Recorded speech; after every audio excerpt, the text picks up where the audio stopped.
Караганда — это не просто город. Это слой бетона, наложенный на открытую рану истории. Вы привыкли к его широким проспектам, монументальным дворцам культуры и запаху угольного дыма, который зимой кажется неотъемлемой частью воздуха.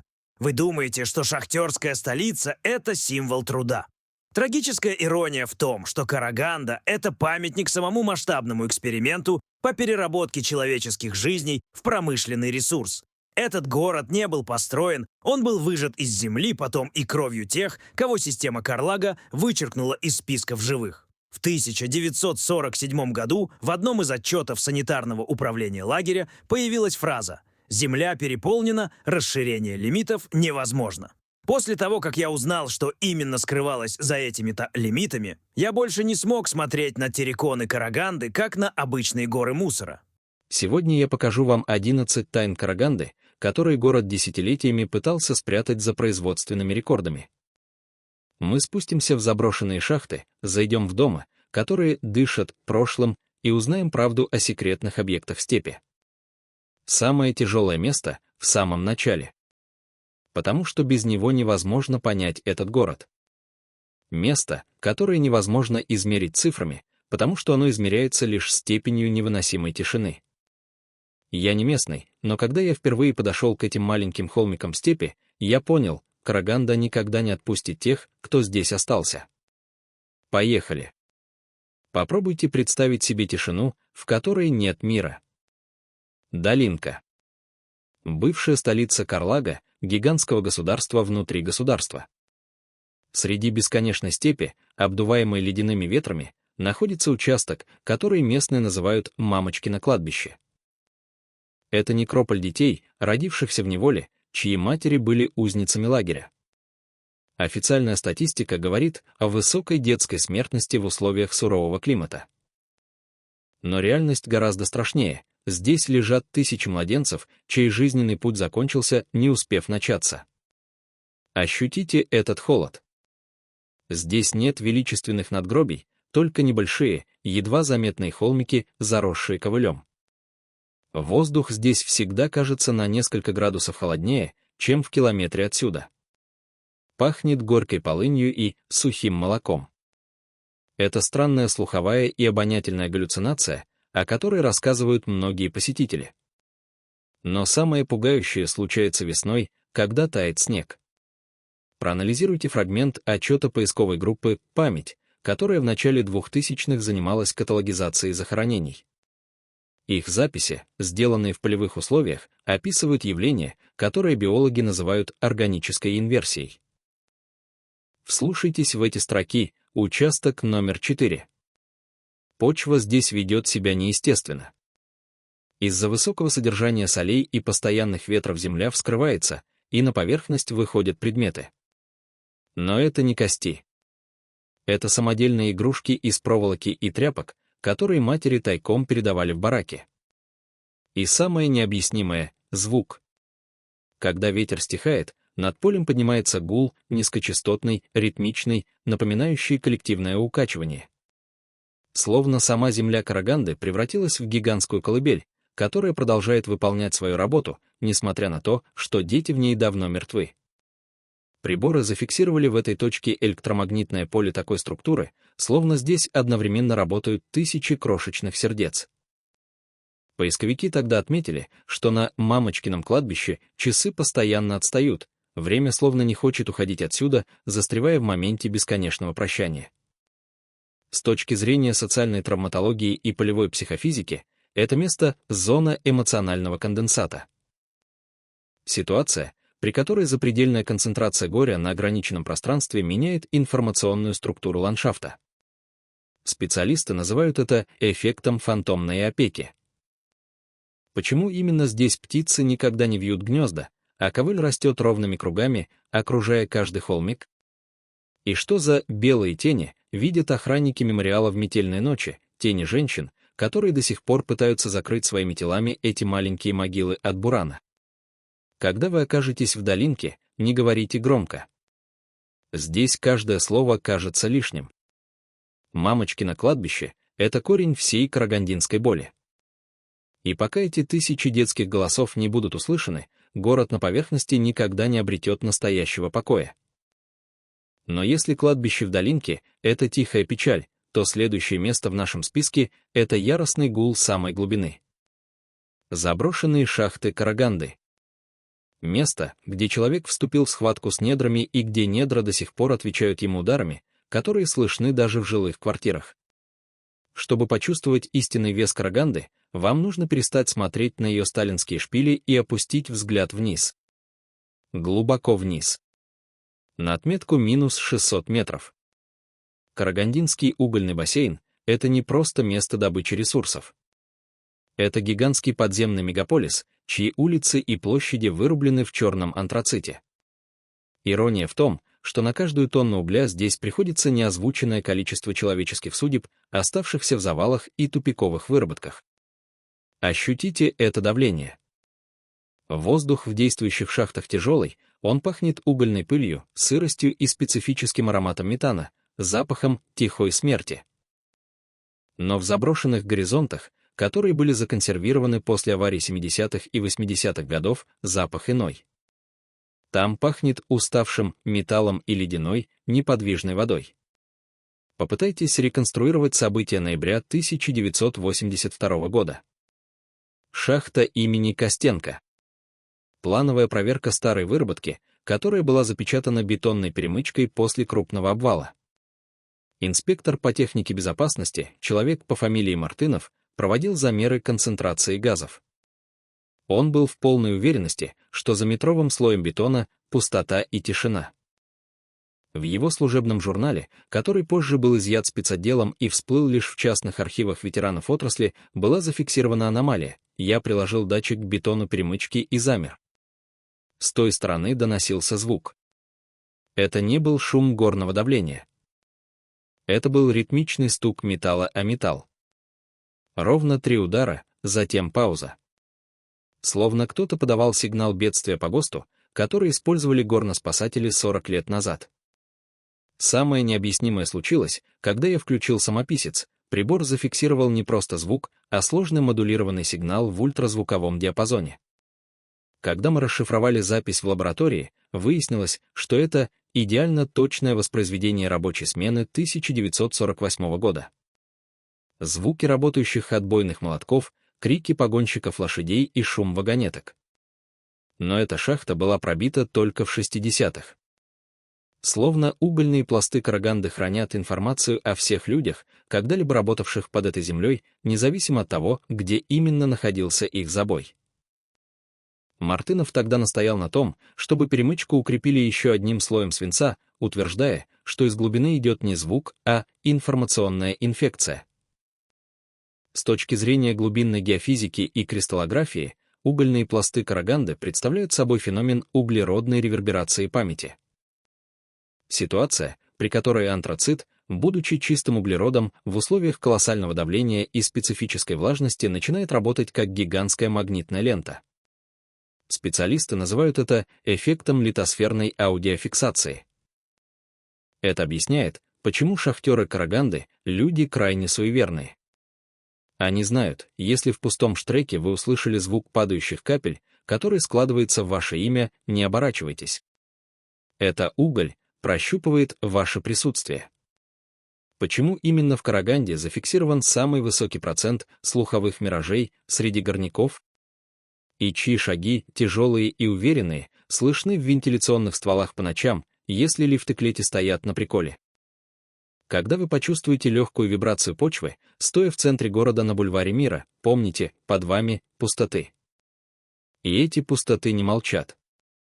Они переваривают прошлое, превращая его в инфразвук, который заставляет ваше сердце биться чуть быстрее. Караганда стоит на черном архиве, и этот архив все еще открыт для записи. Но если шахты пугают своей глубиной, то следующее место в нашем списке стоит прямо на виду у всего города. Старый дом, построенный теми, кто мечтал вернуться на родину, но стал частью карагандинского фундамента. Дом, чьи окна смотрят на вас так, словно они знают дату вашего ухода. Всмотритесь в эти монументальные фасады, украшенные лепниной и строгими колоннами. Центр Караганды. Бульвар Мира, ныне проспект Назарбаева. Это лицо города, его парадная витрина. Для горожан это престижные «сталинки», за которые отдают огромные деньги. Теневая сторона этого архитектурного изящества в том, что оно было возведено руками тех, кто мечтал лишь об одном — вернуться на тысячи километров на запад. Караганду строили десятки тысяч военнопленных, немцев, японцев, румын. И этот конкретный дом на углу бульвара и улицы Чкалова стал для многих из них последним объектом. Попробуйте уловить ритм этого здания. Воздух в его массивных подъездах всегда пропитан запахом старого дерева, холодного мрамора и свежемолотого кофе, который появляется из ниоткуда в пустых коридорах. Это не кулинарный запах. Это химический маркер памяти, который врачи-психиатры называют обонятельным фантомом тоски. Если вы задержитесь на лестничной клетке между 3-м и 4-м этажами после полуночи, вы заметите, что звук ваших шагов начинает меняться. Проанализируйте рапорт инженера электросетей по фамилии Шнайдер, который в 1992 году проводил замену проводки в подвальных помещениях этого дома. Его записи, найденные в архивах Караганда-Энерго, описывают инцидент, который так и не получил технического объяснения. Пропустите через себя его слова. В 2 часа 40 минут питание в щитовой было полностью отключено, но в коридорах 4-го подъезда продолжал гореть тусклый, желтоватый свет. Я поднялся наверх и увидел, что свет исходит не от ламп, а от самих стен. Вдоль стены, прямо сквозь закрытые двери квартир, двигалась колонна людей. Они были одеты в серые шинели образца 40-х годов. Лица были серыми, как бетон, а вместо глаз — пустые глазницы. Но самым жутким был звук. Это не была речь, это был ритмичный стук молотков по камню, который резонировал с моим собственным сердцебиением. Один из них остановился прямо напротив меня и произнес фразу на чистом немецком языке: «Мы все еще достраиваем этот фундамент». В этот момент температура в подъезде упала до -10, и я увидел, как на моих руках выступил иней. Шнайдер уволился на следующий день, утверждая, что дома в центре Караганды — это морфогенетические резонаторы несбывшихся надежд. С точки зрения волновой мнемоники и структурной акустики, здания, построенные подневольным трудом, представляют собой феномен адсорбции эмоционального напряжения в кристаллическую решетку бетона. Ситуация, при которой страдания и желание вернуться домой впечатываются в материал так плотно, что здание становится автономным проигрывателем прошлого. Специалисты называют это синдромом архитектурного сиротства. Почему именно в этих домах жильцы чаще всего жалуются на эффект взгляда, ощущение, что из вентиляционных решеток за ними кто-то наблюдает? И чьи голоса, поющие тоскливые песни на немецком языке, слышны в пустых лифтовых шахтах в тихие зимние ночи?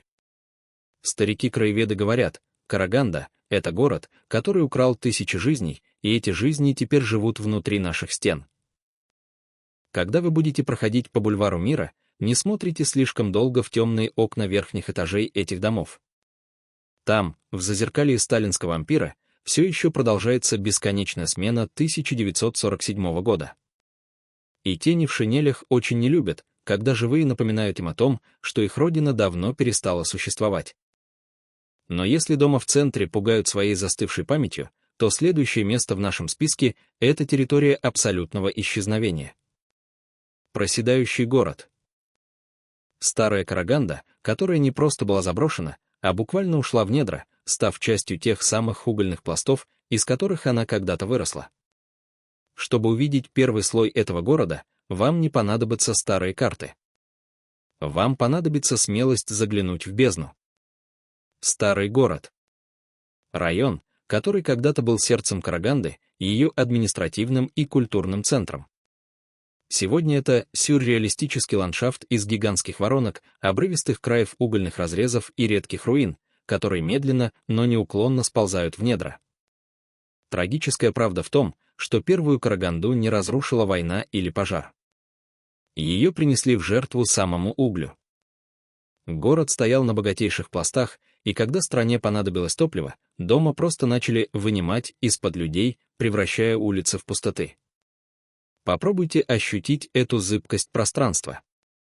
Воздух здесь всегда наполнен серой взвесью, мелкой угольной пылью, которая скрипит на зубах и забивает пары. Здесь пахнет сырым черноземом и чем-то горелым, это запах самовозгорающихся пластов в глубине разрезов. Если вы встанете на краю старого города в безветренный полдень, вы заметите странный эффект, горизонт здесь неровный, он постоянно дрожит. Это не марево от жары. Это почва, которая продолжает оседать под тяжестью собственного прошлого. Всмотритесь в свидетельство Маркшейдера, специалиста по подземным замерам по фамилии Каримов, зафиксированное в 1968 году. Его группа занималась картированием опасных зон проседания перед окончательным сносом последних бараков. Вдумайтесь в суть его рапорта: участок бывшей улицы Костенко. Официально здесь не осталось ни одного целого строения. Но при замере глубины просадки лазерный луч, тогда еще экспериментальный, прошел сквозь трещину в почве и отразился от объекта на глубине 8 метров. Мы спустили туда микрофон и камеру. То, что мы увидели на Мани звездочка 6 часов 45 минут, переход к четвертере, не поддавалось логике. Под слоем земли стоял абсолютно целый зал старой библиотеки. Книги на полках, накрытый зеленым сукном стол. Но самым жутким был звук, из динамика доносился от этой части: звездочка-звездочка. Чтобы увидеть этот город, вам не нужны карты, вам нужно воображение и готовность смотреть в пусто шум переворачиваемых страниц и негромкое обсуждение плана добычи на 1952 год. Галоту. Старая Караганда. Район, который когда-то был сердцем области, с его площадями, трасса были четкими, живыми. Словно город не провалился, а просто сменил плоскость существования, продолжая свою жизнь в герметичном вакууме угольной выработки. Когда мы попытались расшимвайными линиями и тысячами жителей. Сегодня это территория отчуждения, изрезанная гигантскими шрит-шурф, почва мгновенно схлопнулась, похоронив под собой камеру и звукрамами угольных разрезов. Город не просто опустел, он буквально просел в недра. Больше мы не рисковали, было ощущение, что Земля защищает свою новую добычу — звездочка. Каримов вскоре сменил профиль работы, утверждая, что старая Караганда — это звездочка-звездочка хроногеологической ди, когда шахтные выработки под ним достигли критической массы. Теневая правда этого места в том, что трансслокация погребенных объемов — звездочка-звездочка. Место, где город был всосан в собственное основание, сохранив в пустотах отпечатки целых эпох. Специалисты по геомеханике называют это «город не исчез». Он просто сменил вертикальную координату. Вы стоите на краю обрыва Уга, эффектом фантомного урбанизма. Почему именно в районе угольных разрезов люди чаще всего из пытального разреза и смотрите вниз на глубину 40-50 метров? Там, среди слоев, выют приступы дезориентации, чувствуя себя так, словно они идут по оживленной улице, хотя серой глины и черного угля до сих пор видны очертания фундаментов и ржавые, а вокруг лишь пустырь и глина. И чьи окна, светящиеся тусклым желтым светом, видят рабочие ночных смен в самой глубине разреза, центральной, если там нет даже электрических кабелей. Старая Караганда не умерла, она просто ушла на глубину, став фундаментом для той боли, которую мы называем современным городом. Когда вы будете проезжать мимо этих мертвых терриконов, помстовы уличных фонарей? Это урбанистическая Атлантида, заживо погребните. Вы едете по крышам домов, в которых когда-то жили люди.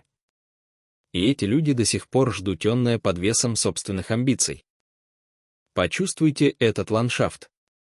Здесь горизонт всегда своего часа, чтобы вернуться на поверхность. Но земля Караганды жадна, то, что однажды попало в ее угольную пасть, она не отдает никогда. Но если провалившийся город — это ужас исчезновения, то следующее место в нашем списке кажется изломанным. Воздух в районе просевших кварталов пахнет перегретой, это символ вечного дозора. Спасск. Мемориал в степи, где под бесконечным небом лежат тысячи тех, кто прошел через ад Карлага и остался здесь навсегда.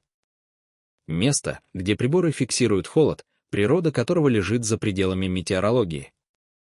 Чтобы осознать истинную географию этой боли, вам нужно оставить угольную пыль разрезов и выехать в открытую степь.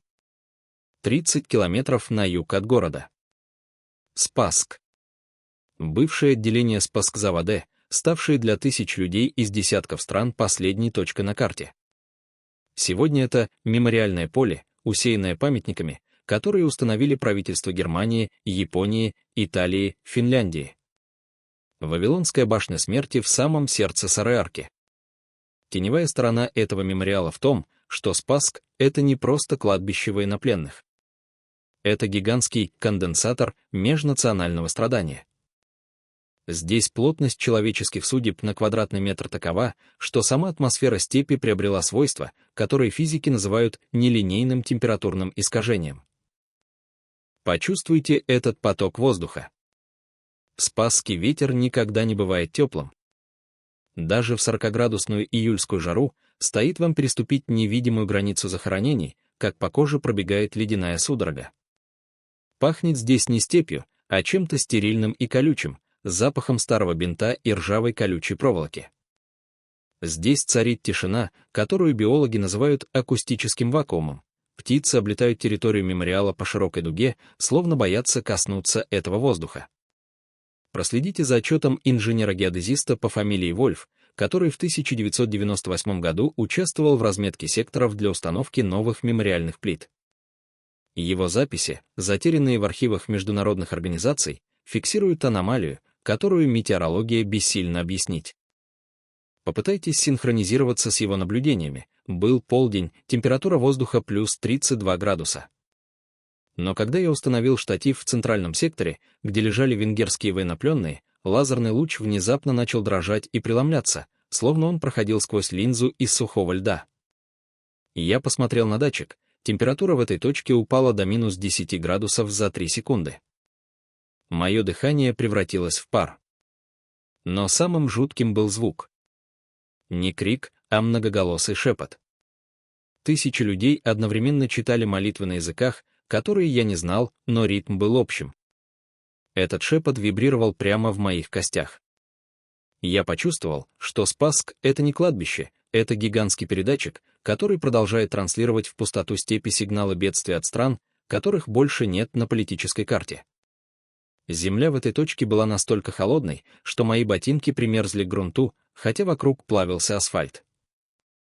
Вольф тогда отказался завершать работу, утверждая, что Спасск — это эндогенный криогенный фокус информационной перегрузки.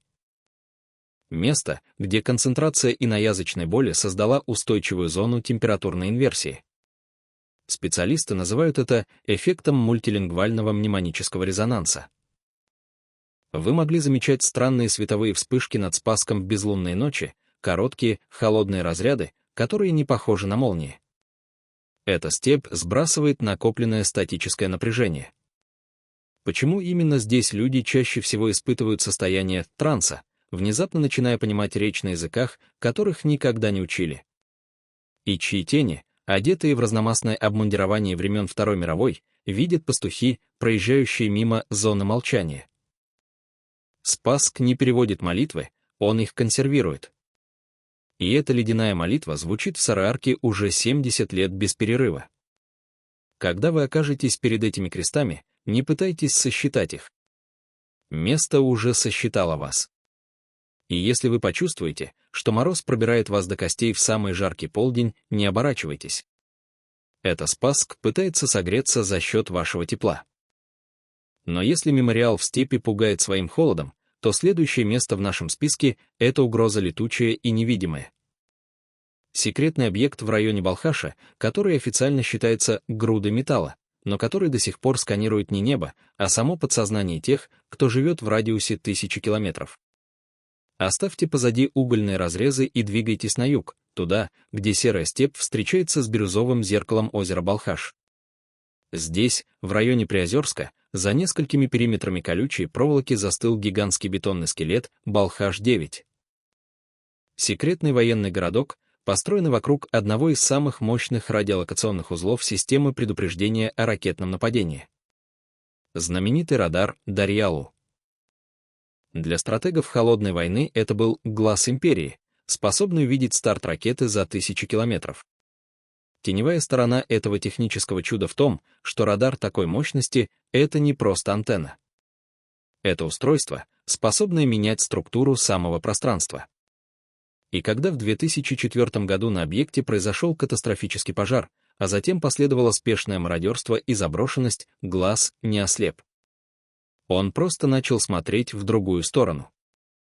Прочувствуйте это состояние атмосферы. В радиусе 5 километров от руин Дарьяла воздух всегда кажется наэлектризованным. У людей здесь возникает стойкий металлический привкус на языке и беспричинное чувство сдавливания затылка. Это признаки мощного СВЧ-излучения, которое официально здесь отсутствует уже 20 лет. Но когда ветер дует со стороны Балхаша, пустые бетонные ячейки радара, каждая размером с квартиру, начинают вибрировать, создавая направленный электромагнитный луч. Проанализируйте рапорт инженера-радиотехника по фамилии Дроздов, работавшего в составе комиссии по утилизации оборудования в 2011 году. Его записи, изъятые из публичного доступа, описывают феномен, который коллеги назвали радарной интроспекцией. Вникните в эти строки. Объект официально полностью обесточен. Но при приближении к главному полотну антенны мой портативный дозиметр начал показывать не радиацию, а всплески магнитной индукции. Я вошел в технический зал номер 4 и услышал звук. Это не был гул техники. Это был транслируемый шум человеческого города, обрывки телефонных разговоров, смех, плач, звуки телевизионных передач. Но звук шел не из динамиков, он вибрировал внутри моего черепа. Самое страшное случилось, когда я закрыл глаза, я начал видеть мысли своего напарника, стоявшего в 100 метрах от меня. Я видел его детские воспоминания, его страхи, его текущие планы. Радар, лишенный внешнего питания, начал подпитываться ментальной энергией людей, превращая свою огромную фазированную решетку в линзу, которая сканирует подсознание каждого, кто попадает в его фокус. Дроздов тогда настоял на немедленном демонтаже ключевых узлов, утверждая, что Балхаш-9 — это автономный когнитивный интерцептор. Место, где техника научилась читать человека раньше, чем он успел нажать на кнопку. С точки зрения волновой нейрофизиологии и прикладной электродинамики, руины Дарьяла представляют собой феномен пассивного резонанса фазированных структур. Ситуация, при которой колоссальный объем медной арматуры и волноводов вступает в синхронизацию с биоритмами мозга. Специалисты называют это эффектом техногенной телепатии ландшафта. Вы могли замечать, что в районе Приозерска мобильные телефоны часто начинают жить своей жизнью, сами набирают номера из списка контактов или транслируют в наушники белый шум, в котором угадываются человеческие голоса. Это Балхаш-9 продолжает свою бесконечную смену. Почему именно здесь зафиксирован самый высокий процент людей с радарной болезнью, потерей памяти и внезапными вспышками ясновидения? И чьи сигналы, уходящие не в космос, а вглубь озерной воды, фиксируют современные спутники-шпионы каждую ночь в 3 часа 33 минуты? Когда вы будете проезжать мимо этих бетонных сот на горизонте, не пытайтесь поймать там радиоволну. Место уже поймало вас. И если вы внезапно вспомните то, чего с вами никогда не случалось, знайте, глаз империи заглянул в вашу память и решил оставить в ней свой цифровой отпечаток. Но если секретный радар пугает своей технической властью, то следующее место в нашем списке — это возвращение к истокам чистого биологического страха. Старый госпиталь Карлага в Долинке. Место, где грань между лечением и экспериментом была тоньше скальпеля, и где в пустых операционных до сих пор пахнет эфиром, которого не выпускают уже полвека. Мы возвращаемся в Долинку. Но теперь мы не будем смотреть на детские могилы. Мы зайдем в самое здание, которое веками было символом советской гуманности, в лагере главный госпиталь Карлага.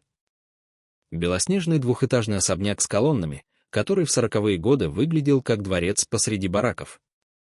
Для узников это было место последней надежды, но теневая правда госпиталя в том, что для многих он становился последней точкой в затяжном эксперименте по изучению пределов человеческой выносливости. Почувствуйте этот запах. Внутри пустых коридоров госпиталя до сих пор стоит аромат, который врачи называют смертельным букетом, смесь формалина, хлора, жженого сахара. Это специфический запах лучевой болезни и крайнего истощения, который въелся в кирпичную кладку на молекулярном уровне. Вы идете по облупленному линолеуму, и звук ваших шагов кажется неестественно глухим, словно здание поглощает все лишние вибрации, чтобы не нарушить тишину своих отчетов. Всмотритесь в записи медсестры Марии Н., работавшей в отделении номер 3 в 1951 году. Ее дневник, чудом не уничтоженный при проверке спецотдела, приоткрывает завесу над тем, что скрывали белые халаты. Пропустите через себя ее свидетельство. Вчера привезли новую группу из Спасска. Их не лечат. Им вводят препараты на основе угольной пыли и смотрят, как быстро кровь перестанет разносить кислород. Я зашла в перевязочную в 3 часа ночи и замерла. Свет был выключен, но из шкафа с инструментами шло холодное синее свечение. Все скальпели и зажимы дрожали, создавая мелодию, похожую на тихий плач. Но самым жутким был кабинет профессора в подвале. Там стоял гул, который никогда не прекращался. Однажды я увидела через щель в двери, профессор стоял у окна, но в окне был не наш двор с колючей проволокой, а операционное будущего с лампами, которых не существует, и инструментами из прозрачного металла. Он не резал плоть, он резал саму тень пациента, стоящего рядом. Словно госпиталь Карлага был не больницей, а лабораторией по отделению души от тела под воздействием критических нагрузок. Мария уволилась вскоре после этого, но до конца жизни утверждала, что в долинке время сшито из разных кусков, и госпиталь — это место, где эти швы расходятся. С точки зрения архитектурной токсикологии и психопатологии пространства, здание госпиталя представляет собой феномен антропогенного некроза белого камня. Ситуация, при которой архитектурная среда, предназначенная для скрытого наблюдения за мучительным угасанием, начинает сама генерировать патологические импульсы. Специалисты называют это эффектом стерильного присутствия. Почему именно в заброшенном госпитале Карлага приборы ночного видения постоянно фиксируют движение белых пятен, имеющих температуру человеческого тела? И чьи крики на латыни, языке медицины и смерти, слышат жители окрестных домов в ночи зимнего солнцестояния? Старики в долинке знают, никогда не заходите в госпиталь через подвальную дверь. Там, за ржавым шлюзом, до сих пор продолжается вечная смена врачей-теней, для которых вы — лишь очередной образец для изучения реакции на ужас. Когда вы будете рассматривать эти белые колонны на фоне серой степи, помните, этот фасад — маска. За ней скрывается бездна, которая 40 лет перерабатывала жизнь в информацию. И эта бездна все еще голодна. Но если госпиталь — это ужас лабораторный, то следующее место в нашем списке — это территория абсолютного исчезновения. Степные овраги вокруг города-спутника Сарани. Место, где земля сворачивается, поглощая людей вместе с их именами, и где ветер приносит голоса тех, кого официально никогда не существовало. Вы покидаете центральные проспекты и уходите в сторону городов-спутников. Сарань. Город, со всех сторон окруженный глубокими оврагами и провалами, оставшимися от старых угольных выработок. Для обывателя это неудобный ландшафт, изрытая промышленная зона. Но для тех, кто понимает природу земных разломов, Сарань — это место, где литосфера буквально прохудилась, превратив окрестные степи в зону переменной плотности реальности. Теневая сторона этого района — статистика бесследных исчезновений. Люди уходят за грибами или просто срезают путь через овраги в километре от жилых домов и пропадают навсегда. Не в смысле падения в шахту, поисковые отряды МЧС обследуют каждый метр дна. Они исчезают из самой ткани пространства. Попробуйте почувствовать этот специфический холод, который поднимается из саранских разломов даже в безветренный полдень. Воздух здесь пахнет мокрой глиной и застоявшимся временем. Когда вы стоите на краю такого обрыва, звук ваших шагов не уходит вдаль, он возвращается к вам через секунду, но уже искаженным, словно его произнес кто-то другой. Проанализируйте рапорт руководителя поисково-спасательной группы по фамилии Суров, датированный октябрем 1985 года. Его отряд искал подростка, который зашел во враг за вторым микрорайоном и не вышел с другой стороны. Всмотритесь в эти строки, сохранившиеся в архивах Саранского ГОВТ. Мы прочесали балку в 3 цепи. Видимость была отличная. В центре оврага я заметил аномалию. Воздух дрожал, как над раскаленной плитой, хотя температура была плюс 5 градусов. Мой напарник шагнул в это марево и мгновенно стал прозрачным. Я видел его скелет и внутренние органы в течение секунды, а потом он просто схлопнулся в точку. Самое страшное началось через 10 минут. Из пустоты донесся голос этого напарника, но он звал меня не из оврага, а из моего собственного прошлого. Он повторял фразу, которую говорил мне за 10 лет до этого случая. Словно земля Сарани — это не просто почва, а поврежденная магнитная лента, которая закасывает живых людей, чтобы восполнить пробелы в своих записях. Суров тогда подал в отставку, утверждая, что овраги Сарани — это литосферные каверны временного замещения. Место, где критическое давление угольных пластов создало пузыри, в которых время течет по замкнутому кругу. Специалисты по геодинамике называют это эффектом географической амнезии ландшафта. Почему именно в районе Сарани люди чаще всего приходят домой через 2 суток, будучи уверенными, что отсутствовали всего 5 минут? И чьи тени, двигающиеся рывками, как в старом немом кино, видят водители на трассе Сарань-Шахтинск в предрассветном тумане? Старики говорят, степь под Саранью — это сито. Если наступишь не в то время, провалишься в 47-й год. Когда вы решите прогуляться по краю этих глубоких оврагов, не пытайтесь звать эхо. В Саране эхо может вернуться не вашим голосом, а ответом человека, который исчез здесь 50 лет назад. И этот ответ может оказаться приглашением, от которого вы не сможете отказаться. Но если саранские провалы пугают своей неуловимостью, то следующее явление в нашем списке вы видите собственными глазами каждую зиму. Черный снег Караганды.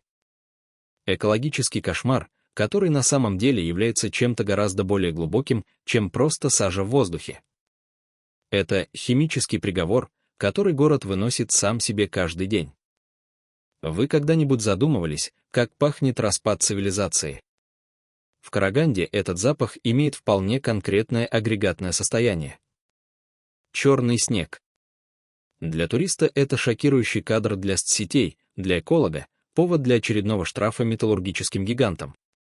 Но для тех, кто прожил в этом городе десятилетия, черный налет на сугробах — это не просто сажа. Это материализованная память недр, которую город выплевывает обратно в атмосферу. Трагическая ирония в том, что этот снег не падает черным. Он становится таким за считанные часы, словно сама среда в промышленной зоне Караганды и Тимиртау отторгает чистоту. Это физический диагноз пространству, которое привыкло переваривать органику в промышленный ресурс. Попробуйте ощутить этот воздух в морозный январский день. Он не колючий, он жирный. На ваших губах мгновенно оседает металлический привкус, а в горле возникает ощущение сухой извести. Когда вы идете по серым, изъеденным копотью улицам, тишина кажется ватной. Черный снег поглощает звуки иначе, чем белый. Он не отражает свет, он его всасывает, превращая город в монохромный черновик.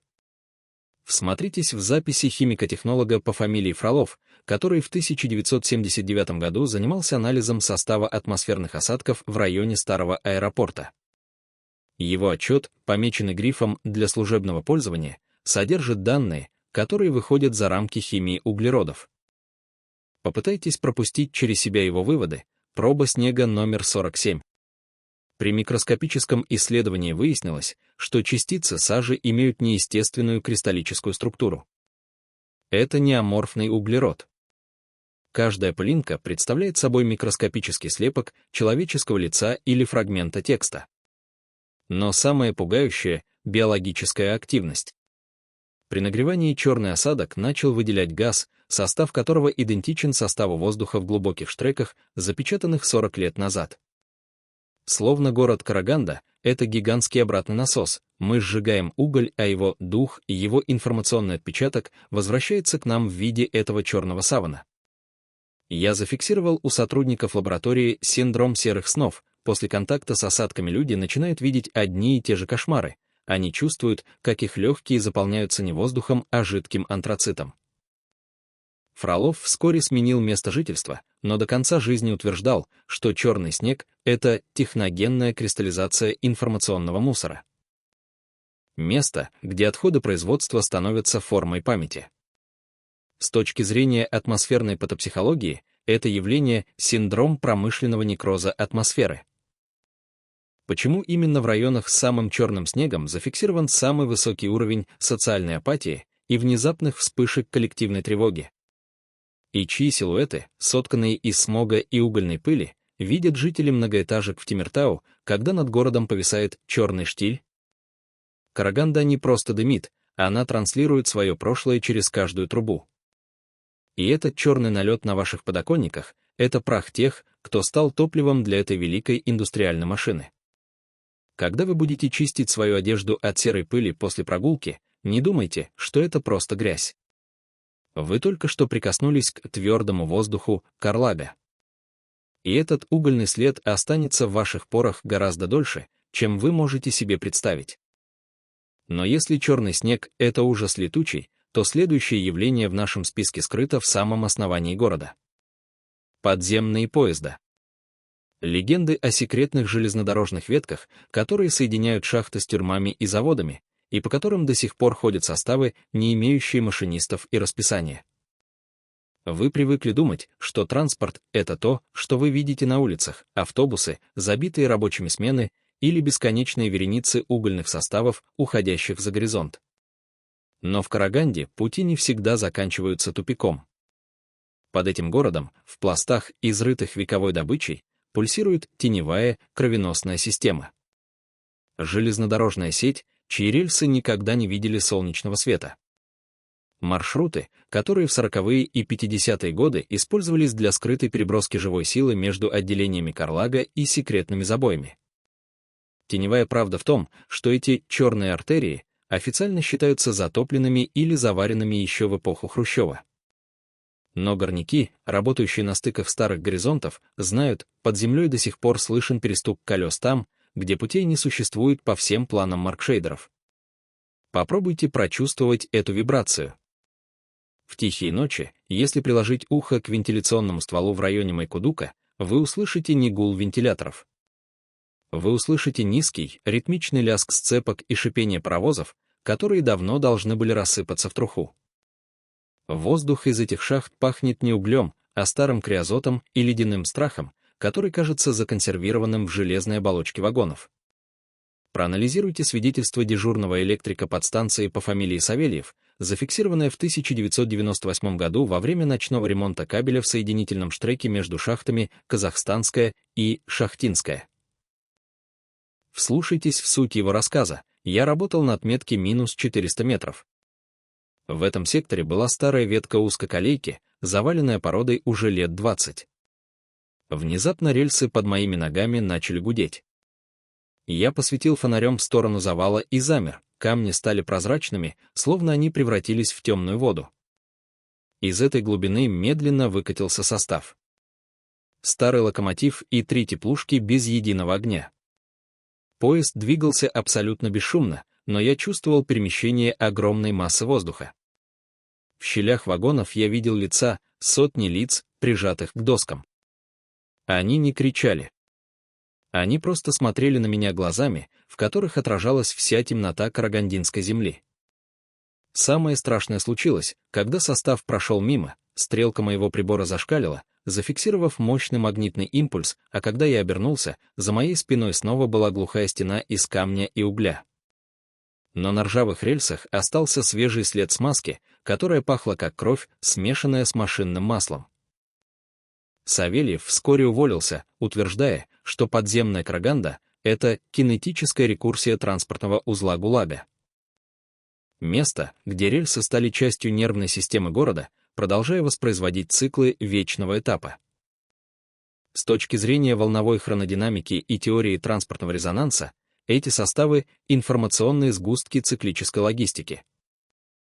Ситуация, при которой миллионы повторений одних и тех же маршрутов создали в структуре стали и угля устойчивую петлю, которая активируется при определенных сейсмических условиях. Специалисты называют это эффектом железного эха Сараярки. Почему именно в Караганде зафиксировано самое большое количество жалоб на вибрационную болезнь у жителей первых этажей старых кварталов? И чьи гудки, тоскливые и протяжные, доносятся из-под земли в ночи полнолуния, если все входы в секретные тоннели залиты бетоном 30 лет назад? Старики-железнодорожники говорят, поезд до Караганды не уходит в депо. Они уходят в саму историю. И если вы услышали звук приближающегося состава под ногами, не пытайтесь его догнать. Вы можете оказаться в вагоне, чье расписание было утверждено еще Берией. Когда вы почувствуете необъяснимую дрожь почвы, стоя на остановке, помните, под вами может проходить очередной призрачный этап. И этот перестук колес, он звучит не для нас, а для тех, кто до сих пор ждет своей конечной станции в глубине угольных пластов. Но если подземные поезда пугают своей призрачной логистикой, то последнее место в нашем списке — это, где все нити этого города сходятся в одну воронку. Самое сердце угольного разреза. Место, где Караганда буквально выворачивается наизнанку, обнажая то, что должно было оставаться тайной до конца времен. Мы подошли к черте, за которой заканчивается география и начинается чистая физика боли. Самое сердце Карагандинского угольного бассейна. Гигантские разрезы, Центральный и Богатырь. Место, где землю не просто копают, ее выворачивают наизнанку, обнажая пласты, которые не видели солнца сотни миллионов лет. Вы привыкли считать эти воронки лишь источником топлива, грандиозными шрамами индустриализации. Теневая правда в том, что эти разрезы — это черные дыры памяти. Караганда — единственный город в мире, который буквально пожирает собственное основание, всасывая в эти воронки здания, улицы и людей. Помните, в самом начале я упоминал о документе 1952 года, который попался мне в архивах? Это была служебная записка начальника маркшейдерской службы «Караганда-Уголь» по фамилии Головин. Он писал в Москву: работы в секторе должны быть немедленно прекращены. При вскрытии пласта на отметке минус 120 метров мы наткнулись на аномалию. Это не порода. Это стена из материала, напоминающего застывшую человеческую плоть, но плотную, как антрацит. Приборы зафиксировали, что этот пласт пульсирует. Мы обнаружили внутри угля предметы быта, которых еще не существует. Газету с датой из будущего и ключи от квартир, которые мы еще не построили. Складывается впечатление, что разрез — это не яма. Это воронка, в которой время и материя сжимаются под тяжестью сотен тысяч смертей, произошедших на этой поверхности. Земля Караганды больше не может хранить такое количество горя, а она начала превращать его в топливо. Записку Головина пометили грифом «биологический бред», а самого его отправили на обследование, из которого он не вернулся. Но угольный разрез продолжил свою работу. Почувствуйте этот вес. Воздух в центре разреза неподвижен. Здесь царит тишина, которую горняки называют голодным молчанием. Вы стоите на краю этой бездны, и под вашими ногами спираль времени. Каждый уступ разреза — это десятилетие. Но если вы на мгновение закроете глаза, вы почувствуете не ритм экскаваторов, а низкую гравитационную тягу. Словно вся Караганда — это гигантская воронка, и мы все медленно, миллиметр за миллиметром, соскальзываем к ее центру. С точки зрения глобальной геоэтики и теории информационного сжатия, Караганда представляет собой феномен антропогенного коллапса исторического пространства. Ситуация, при которой запредельная концентрация насильственного труда и массовых захоронений превратила почву в активную субстанцию, способную поглощать время. Специалисты называют это синдромом угольного горизонта событий. Почему именно в Караганде люди чаще всего ощущают эффект дежавю, внезапно понимая, что они уже проживали этот день, но в другом, подземном городе? И что за черные тени встают над терриконами в часы заката, когда город кажется лишь тонкой пленкой на поверхности этой бездонной чаши? Караганда не принадлежит живым. Она — заложница собственного угля, который продолжает впитывать в себя нашу историю, чтобы однажды превратить ее в холодное янтарное свечение на дне разреза. Когда вы будете уезжать из этого города, оглянитесь на его силуэты. Помните, вы идете по крыше огромного склепа, который продолжает расти вниз. И его 11 тайн — это лишь шепот того, что скрыто в его черном, пульсирующем сердце. Тайны Караганды это не городские легенды и не призраки прошлого. Это слои правды, которую мы пытались сжечь в топках электростанций, но которая оказалась несгораемой. Этот город помнит все. Он помнит мамочкино кладбище, он помнит белые халаты госпиталя Карлага, он помнит немецкие шинели на бульварах и черный снег на наших окнах. Караганда — это шрам, который никогда не заживет, потому что мы продолжаем бередить его стальными ковшами экскаваторов. И пока мы не признаем каждый из этих 11 ужасов, мы будем лишь тенями на поверхности этого великого угольного безмолвия. Земля не прощает гордыни. Она просто ждет, когда мы вернемся в нее, чтобы стать частью ее следующего черного пласта. Если этот ролик заставил вас почувствовать вкус угольной пыли на губах, поставьте лайк. Это помогает нам открывать двери, за которыми скрывается истинная история нашей Земли. Подписывайтесь на канал «Тайны Казахстана». А в комментариях напишите, верите ли вы, что у города, построенного на таком фундаменте, есть шанс на будущее, или Караганда навсегда останется в своей временной петле. Я прочитаю каждый ваш ответ. До следующей тайны. Она ближе, чем вы думаете. Пока.